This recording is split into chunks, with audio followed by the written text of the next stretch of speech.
September 3-ാം തീയതി എന്ന് പറഞ്ഞാൽ സെപ്റ്റംബർ 2-ാം തീയതി ഞാൻ ആത്മഹത്യ ചെയ്യാനിരിക്കുകയായിരുന്നു. സെപ്റ്റംബർ 2-ാം തീയതി എൻ്റെ മക്കളാണ് എന്നോട് പറഞ്ഞത് നമുക്ക് ആത്മഹത്യ ചെയ്യാം അമ്മച്ചി. പക്ഷെ എനിക്ക് ചേട്ടന് ഞങ്ങൾ വിഷമൊക്കെ മേടിച്ച് വെച്ചായിരുന്നു 2-ാം തീയതി തന്നെ. ഞാനും പിള്ളേരും തയ്യാറെടുത്തു. എനിക്ക് ചേട്ടന് വിഷം കൊടുക്കാൻ പറ്റിയില്ല. അപ്പോൾ പിള്ളേർ പറഞ്ഞു ഞങ്ങൾ കൊടുക്കാൻ വെച്ച് അച്ചായിക്ക് ഞങ്ങൾ കൊടുത്തോളാന്ന് പറഞ്ഞു. പക്ഷേ സെപ്റ്റംബർ 2-ാം തീയതി വൈകുന്നേരം കൊച്ചിൻ്റെ ഫോണിലോട്ടൊരു മെസ്സേജ് വന്നു, നമുക്ക് ഇന്ന് കൃപാസനത്തിൽ പോകാം എന്ന്. അപ്പോൾ എൻ്റെ മൂത്ത മോൻ പറഞ്ഞു, അമ്മച്ചി നമ്മുടെ അവസാനത്തെ ഒരു വഴിയാണെങ്കിലോ നമുക്ക് ഒന്ന് അവിടെ പോയി പ്രാർത്ഥിക്കാം. ഞാൻ പറഞ്ഞു പോകാം. പക്ഷെ വരാനുള്ള പൈസ പോലും ഞങ്ങൾക്കില്ലായിരുന്നു. അപ്പം അനിയത്തിയോട് ഞാൻ പറഞ്ഞു എനിക്ക് പൈസ ഒന്നുമില്ല. അപ്പം അനിയത്തി പറഞ്ഞു നിങ്ങൾ പോര് ഞാൻ കൊണ്ടുപോകാമെന്ന് പറഞ്ഞു. പക്ഷേ ജീവിതത്തിലെ എല്ലാ അവസ്ഥകളിലും നിന്ന് ഒറ്റപ്പെട്ട് മനസ്സ് മരവിച്ച് ഭൂമിയിലെ നരകം എന്താണെന്ന് മുഴുവൻ 11 വർഷം കൊണ്ട് ഞാൻ അനുഭവിച്ചു തീർത്തു. അത് ആ അനുഭവം എന്ന് വെച്ചാൽ എൻ്റെ ചേട്ടനൊരു ആക്സിഡൻ്റ് ഉണ്ടായി. Indo American hospital brain head injury ആയിരുന്നു. അതൊക്കെ പിള്ളേർ കുഞ്ഞതായിരുന്നു. ആദ്യത്തെ ഒരു വർഷം എല്ലാവരും കൂടെ ഉണ്ടായിരുന്നു. അത് കഴിഞ്ഞ് പിന്നെ ഞങ്ങളെല്ലാ ജീവിതത്തിൽ നിന്ന് ഞങ്ങൾ ഒറ്റപ്പെട്ടു പോയായിരുന്നു. എനിക്ക് പിള്ളേരായിട്ട് ജീവിതത്തിൻ്റെ എല്ലാ നരകയാതനകളും ഭൂമിയിൽ എന്തോരം നരകങ്ങളുണ്ട് അതെല്ലാം ഞാൻ അനുഭവിച്ചു. ലാസ്റ്റ് ആത്മഹത്യയുടെ വക്കിലേക്ക് എത്തി. എന്താണെന്ന് വെച്ചാൽ ചേട്ടനെ ഹോസ്പിറ്റലിലാകും തോറും ഞങ്ങൾ കടക്കെണിയിലേക്ക് നീങ്ങിക്കൊണ്ടിരിക്കുകയായിരുന്നു. ഹോസ്പിറ്റലുകളിലെ ബില്ലുകളും താങ്ങാനാവാത്ത വിധം ഞാൻ പലിശക്ക് പൈസ എടുത്ത ചേട്ടനാ. എന്ന് വെച്ചാൽ എൻ്റെ മുന്നിൽ ചേട്ടന് വയ്യാതെ വരുമ്പോൾ വേറെ രക്ഷയില്ല. പലിശക്കാരിൽ നിന്ന് പൈസ കടം മേടിച്ചാണ് ചേട്ടനെ ഞാൻ രക്ഷിച്ചത്. അപ്പോഴത്തേക്കും എനിക്ക് 7 ലക്ഷം രൂപയോളം ഈ സെപ്റ്റംബർ വരെ എനിക്ക് കടമുണ്ട്. 7 ലക്ഷം രൂപ എന്ന് വെച്ചാൽ സഹായിക്കാനുള്ളവർ മൊത്തം സഹായിച്ചു നമ്മളെ. പിന്നെ ഇതിൻ്റെ ഇടയ്ക്ക് എൻ്റെ മക്കളുടെ വിദ്യാഭ്യാസം നടന്നു. മൂത്ത ആൾക്ക് ബാംഗ്ലൂരാണ് പഠിക്കണത്, അനസ്തേഷ്യ ഓപ്പറേഷൻ. അപ്പം വിദ്യാഭ്യാസ ലോണൊന്നും കിട്ടിയിരുന്നില്ല. അനിയത്തിമാർ സഹായിച്ച് സ്വർണം തന്നാണ്, സ്വർണ്ണമൊക്കെ ഗോൾഡൊക്കെ പണയം വെച്ച് പോയി. പക്ഷേ ഫസ്റ്റ് ഇയറിലെ ഫീസ് അടച്ചു 3.5 ലക്ഷം രൂപ. സെക്കൻഡ് ഇയർ ആയപ്പം സെക്കൻഡ് ഇയറിലെ പരീക്ഷ എഴുതണമെങ്കിൽ ഫീസ് അടക്കണം. അപ്പോൾ കൊച്ചു 3 മാസം മുമ്പ് നാട്ടിലേക്ക് വന്നു. ഫീസ് അടക്കാൻ പറ്റിയില്ല. അപ്പോൾ കൊച്ചിനോട് എല്ലാവരും ചോദ്യം എന്തേ വന്നിട്ട് അപ്പോൾ കൊച്ചെന്തോ തെറ്റ് ചെയ്തിട്ടാണ് വന്നെന്നാ. കൊച്ചും മാനസികമായിട്ട് തളർന്ന്. അപ്പോൾ കൊച്ചാണ് എന്നോട് പറഞ്ഞ ഓരോ ദിവസം ഞങ്ങൾ എഴുന്നേക്കണം, കടക്കാർ പലിശക്കാർ വിളിക്കണമാണ്. അപ്പോൾ ഫോണിൽ കൂടി എല്ലാവരും കടക്കാരെല്ലാവരും അനാവശ്യം പറയുന്നത് എൻ്റെ മക്കൾ കേട്ടുകൊണ്ടാണ്. അപ്പം ഞാൻ കരയാൻ തുടങ്ങും. എൻ്റെ കണ്ണിൽ നിന്ന് കണ്ണുനീര് താഴത്തേക്ക് വീഴാൻ എൻ്റെ മക്കൾ എന്നെ അനുവദിച്ചിട്ടില്ല. എൻ്റെ മക്കൾ പറഞ്ഞത് അമ്മച്ചി ഞങ്ങളുടെ മുന്നിൽ കരയരുതെന്ന്. പക്ഷേ ഇന്നെനിക്ക് കരയാൻ കണ്ണുനീരില്ല. എൻ്റെ മക്കളുടെ മുന്നിൽ ഞാൻ കരയാറില്ല. എൻ്റെ മക്കളാണ്. എൻ്റെ മക്കളുടെ ഒരാവശ്യങ്ങളും എന്നോട് ഇന്ന് അമ്മച്ചി ഇന്നത് വേണമെന്ന്.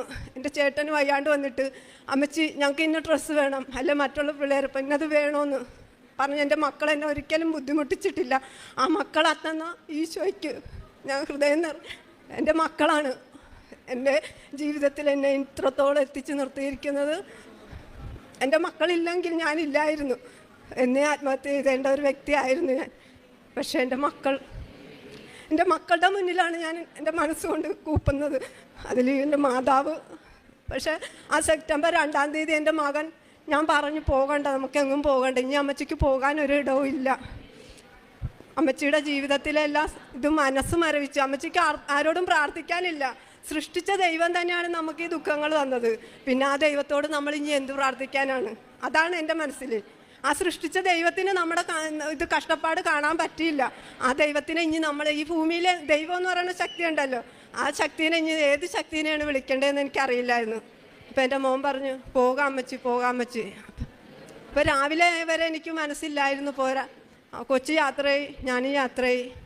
പക്ഷെ ഇവിടെ വന്നപ്പോൾ ഉടമ്പടി എന്ന് പറയുന്ന സംഭവം, ഇവിടുത്തെ എന്താണ് പ്രാർത്ഥനകളൊന്നോ, വെറുതെ ഒന്ന് എൻ്റെ അനിയത്തി വിളിച്ചു. അവൾക്കൊരു വിഷമാകണ്ട, അയ്യോ ചേച്ചി വരാതിരിക്കുമ്പോൾ അവൾക്കൊരു വിഷമാകണ്ടെന്ന് കരുതി ഞാൻ വന്നതേ ഉള്ളൂ. പക്ഷേ എനിക്ക് വന്നപ്പോൾ ഉടമ്പടി എടുക്കാൻ പറ്റി. ഉടമ്പടി എടുത്തു. സെപ്റ്റംബർ 3-ാം തീയതി ഞാൻ ഉടമ്പടി എടുത്ത് എനിക്ക് പണിയൊന്നുമില്ല. കോവിഡ് വന്നപ്പം ചേട്ടനും മാനസികമായിട്ട് ഓർമ്മശക്തി നഷ്ടപ്പെട്ടു, മറവിയിലേക്ക് ആയി തുടങ്ങി. അതാണ് എന്നെ ഏറ്റവും വലിയ തളർത്തിയത്. ചേട്ടന് മറവി വന്നപ്പോൾ പിന്നെ ചേട്ടൻ്റെ കാര്യങ്ങൾ കൂടി എനിക്ക് ചെയ്യേണ്ടതായിട്ട് വന്നു.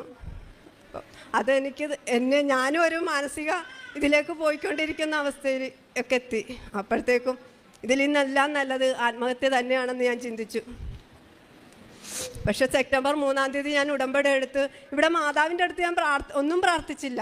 ആ വെള്ള പേപ്പർ ക്ലാസ്സിൽ പോയിരുന്നു നിയോഗങ്ങൾ എഴുതാൻ പറഞ്ഞു. ഫസ്റ്റ് എൻ്റെ നിയോഗം എൻ്റെ മോൻ്റെ വിദ്യാഭ്യാസം തന്നെയായിരുന്നു. സെക്കൻഡ്, ഞങ്ങൾക്കൊരു വീടില്ലായിരുന്നു, ഓടിട്ട വീടായിരുന്നു പഴയത്. അത് ഒരു പ്രളയം വന്നപ്പോൾ ആ പ്രളയകാലത്ത് വീണ് തന്നെ ഇങ്ങനെ നിലമ്പൊത്തിപ്പോയി. വെറുതെ ഒരു പ്ലാസ്റ്റിക് വലിച്ചു കെട്ടി അതിൽ ഞങ്ങളൊരു മുറി ഒരു അടുക്കളയായിട്ട് ജീവിക്കുകയായിരുന്നു. ചുറ്റിനും സഹായിക്കാനുള്ള ആൾക്കാർ ഒത്തിരി ഉണ്ട്. എൻ്റെ ആൾക്കാരെല്ലാം കാശുകാരാണ്. എൻ്റെ ചേട്ടൻ്റെ വീട്ടിൽ അത്ര പൈസയൊന്നും ഇല്ലാത്തവരാണ്. പിന്നെ ചേട്ടൻ്റെ അനിയന്മാരും എന്നെ സഹായിക്കാൻ എനിക്ക് സപ്പോർട്ടായിരുന്നു. പിന്നെ ഞാൻ എൻ്റെ ആൾക്കാരുടെ അടുത്ത് ആരുടെ അടുത്തും പോയിട്ടില്ല. അവർക്ക് പൈസ ഉണ്ടെന്നും പറഞ്ഞ് എന്നെ സഹായിക്കണമെന്നും പറഞ്ഞു. അതെൻ്റെ മനസ്സിൻ്റെ ഇതായിരിക്കാം. പക്ഷേ എന്താണെന്ന് വെച്ചാൽ ഞാൻ അതിൽ നിന്നൊക്കെ ചിന്തിച്ചത് എൻ്റെ മക്കളുടെ തല ആരുടെ മുന്നിൽ, എൻ്റെ ചേട്ടന് വയ്യെന്ന് പറഞ്ഞതുകൊണ്ട് എൻ്റെ മക്കളുടെ തല ആരുടെ മുന്നിൽ താഴരുത്, അതാണ് ഞാൻ ചിന്തിച്ചത്.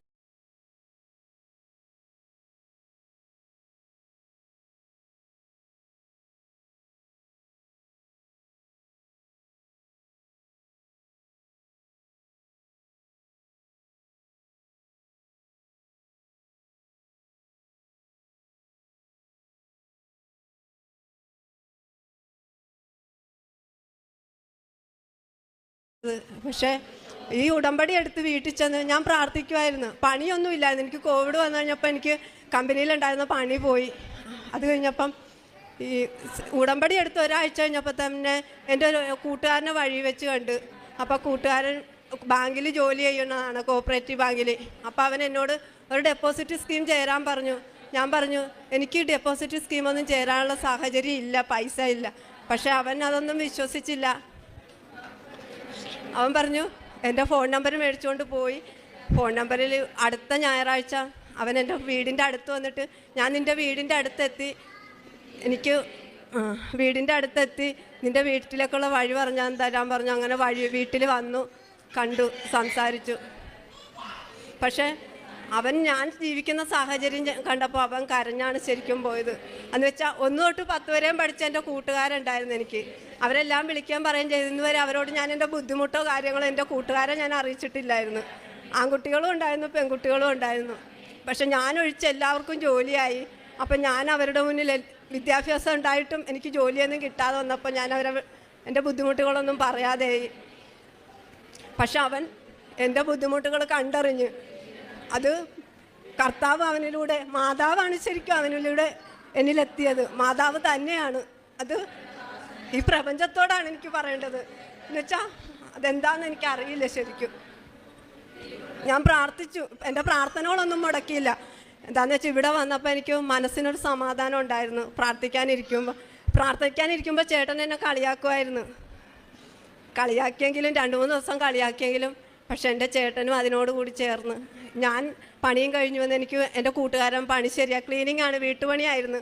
പക്ഷേ എൻ്റെ കടബാധ്യത അറിഞ്ഞ് അവൻ എൻ്റെ കൂട്ടുകാർ വഴി എനിക്കൊരു വീട്ടുപണി ശരിയാക്കി തന്നു. പക്ഷെ ഞാൻ ചെന്ന വീടുകളെല്ലാം ഈശോയുടെ ഭവനങ്ങളായിരുന്നു.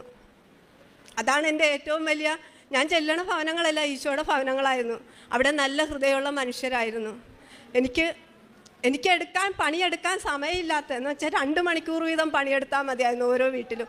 അവിടെ നിന്നെല്ലാം ഓടി ഞാൻ പണിയെടുത്ത് എൻ്റെ കടങ്ങളിൽ നിന്നും എനിക്കൊരാശ്വാസം കിട്ടി. അപ്പോഴത്തേക്കും ഒക്ടോബർ 20 ആദ്യത്തെ മാസത്തി ഒക്ടോബർ 3-ാം തീയതി ആയപ്പം എനിക്ക് പണിയായി.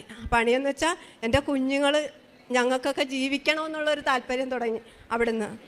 പിന്നെ എൻ്റെ കൂട്ടുകാരൻ വന്നത് ആ സെപ്റ്റംബർ 3-ാം തീയതി കഴിഞ്ഞ അടുത്ത ഞായറാഴ്ച എൻ്റെ കൂട്ടുകാരെല്ലാവരും ഞായറാഴ്ച എൻ്റെ വീട്ടുമുറ്റത്ത് വന്ന് എൻ്റെ അവസ്ഥ സത്യം പറഞ്ഞാൽ എനിക്ക് എന്താണ് അവരോടും പറയേണ്ടതെന്ന് അറിയില്ലായിരുന്നു. പക്ഷേ അവരെല്ലാം എനിക്കൊരു വീടുമായിട്ടാണ് എൻ്റെ മുന്നിലെത്തിയത്.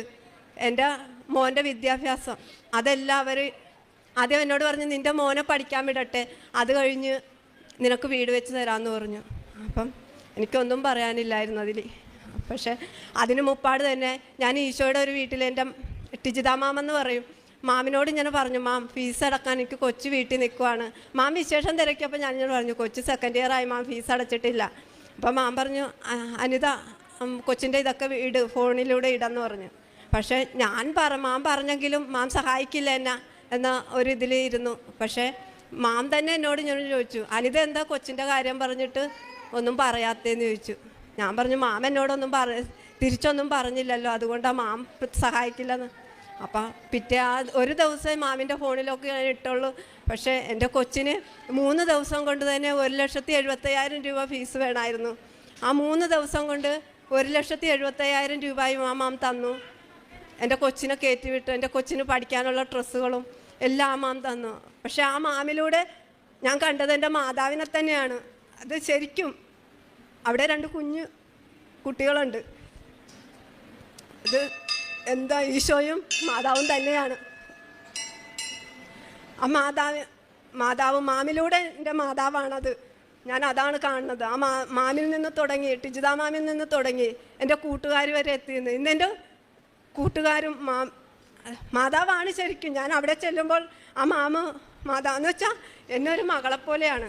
എന്ന് വെച്ചാൽ എന്നേലും പ്രായക്കുറവുള്ളൊരു എന്നൊരു കൂട്ടുകാരിയോ കൂടപ്പുറപ്പോ എല്ലാമാണ് എനിക്കെല്ലാം. എന്ന് വെച്ചാൽ നമ്മളോട് സംസാരിക്കാൻ അത്രയും പവറിലും പ്രസക്തിയുള്ളൊരു നമ്മളോടൊരു സെർവൻ്റ് അല്ല എൻ്റെ മുന്നിലിരിക്കുന്നത്, അതല്ല. പക്ഷേ അവിടെ ആ മാമു എന്നോട് പറയണ കരയരുത്, ഒരിക്കലും കരയരുത്.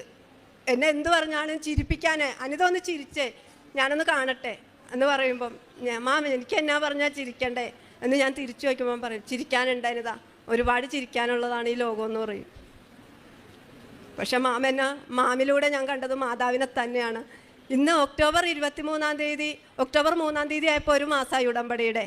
ഒക്ടോബർ 3 തീയതി കഴിഞ്ഞ് അടുത്ത ഞായറാഴ്ച ആയപ്പം എൻ്റെ കൂട്ടുകാർ വന്ന് വീടിൻ്റെ പ്ലാൻ തന്നു എൻ്റെ കയ്യിൽ. 2 മുറി, hall, dining hall, sit out, work area, kitchen, bathroom, ഇത്രയുള്ളൊരു പ്ലാൻ എൻ്റെ കയ്യിലേക്ക്, ഇതാണ് നിൻ്റെ വീടിൻ്റെ പ്ലാൻ എന്ന് പറഞ്ഞു. ഞാൻ പറഞ്ഞു എനിക്കിത് മതി. എനിക്ക് വേണ്ടിയിരുന്നത് മഴ പെയ്താൽ ചോരാത്തൊരു വീട്, കിടന്നുറങ്ങാനൊരു കാല് നിവർത്തി, എനിക്ക് കാല് നീളത്തി നമുക്കൊന്ന് കിടന്നുറങ്ങാനുള്ളൊരു സ്ഥലം, അത്രയും മതിയായിരുന്നു എനിക്ക് ഈ ഭൂമിയിൽ.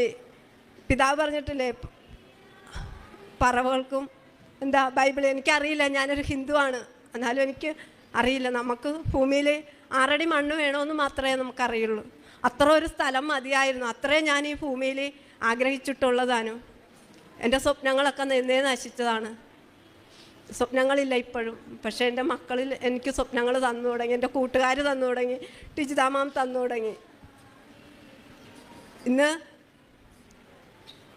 ഒക്ടോബർ 20 ആ പ്ലാൻ തന്നു കഴിഞ്ഞ് ഒരാഴ്ച കഴിഞ്ഞപ്പോൾ എൻ്റെ വീടിൻ്റെ തറക്കല്ലിടിയിൽ നടന്നു. അത് കഴിഞ്ഞ് കട്ടളപ്പോൾ ഓരോ ഞായറാഴ്ചകളും എനിക്ക് വിലപ്പെട്ടതായിരുന്നു.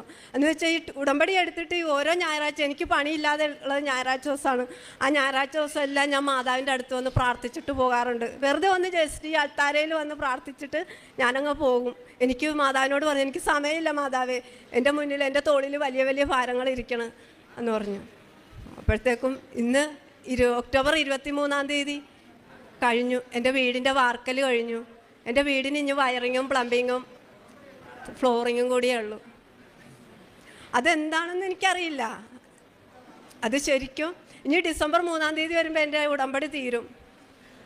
എൻ്റെ കൊച്ചിൻ്റെ ഫീസ് അടച്ച് എൻ്റെ കൊച്ചു പഠിക്കണം. അപ്പോൾ എൻ്റെ കൊച്ചും വന്നിട്ടുണ്ട് പ്രാർത്ഥിക്കാൻ വേണ്ടി. എൻ്റെ മോൻ ഇന്നലെ വന്നു, ബാംഗ്ലൂരിൽ നിന്ന് വന്നിട്ടുണ്ട്, എൻ്റെ കൂടെ ഉണ്ട്.